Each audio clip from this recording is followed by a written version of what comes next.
Hi welcome to my YouTube channel. आज আমি আপনাদের সামনে আবার মোটিভেশনাল কিছু কথা নিয়ে হাজির হয়েছি। আপনারা না টেনে ভিডিওটি সম্পূর্ণ দেখবেন। একদিন এক বাচ্চা ছেলে তার বাবার কাছে বায়না ধরলো যে সে সার্কাস দেখতে যাবে। বাবা তাকে সার্কাস দেখাতে নিয়ে গেলেন। সার্কাস শুরুর আগে বাবা তার ছেলেকে সার্কাসের তাঁবুর বাইরে রাখা বিভিন্ন পশু পাখির খাঁচার সামনে দিয়ে ঘুরিয়ে পশু পাখি দেখাচ্ছিলেন। দেখতে দেখতে তারা এক হাতির সামনে চলে এলো।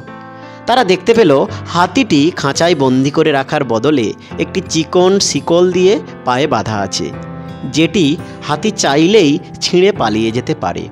কিন্তু আশ্চর্যের বিষয় হলো হাতিটি সে চেষ্টাই করছে না।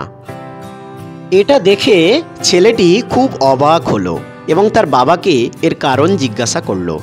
বাবা হাতির মাহুতকে ডেকে এর কারণ জিজ্ঞাসা করলেন। হাতির মাহুত উত্তর দিল, যখন এই হাতিগুলো অনেক ছোট ছিল তখন আমরা তাদের এই সাইজের শিকল দিয়েই বেঁধে রাখতাম। সে সময় তারা তা ছেঁড়ার চেষ্টা করত এবং ব্যর্থ হতো। সে বয়সে এই শিকল তাদের আটকে রাখার জন্য যথেষ্ট ছিল।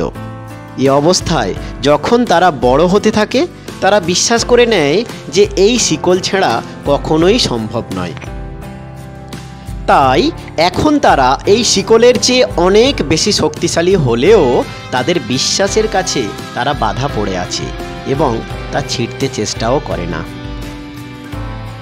এই গল্প থেকে আমরা কি অনুপ্রেরণামূলক শিক্ষা নিলাম?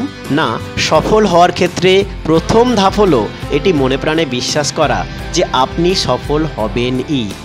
বাধা যতই আটকে রাখতে চেষ্টা করুক, সফলতার বিশ্বাস মনে নিয়ে নিজের চেষ্টা চালিয়ে যেতেই হবে। ধন্যবাদ।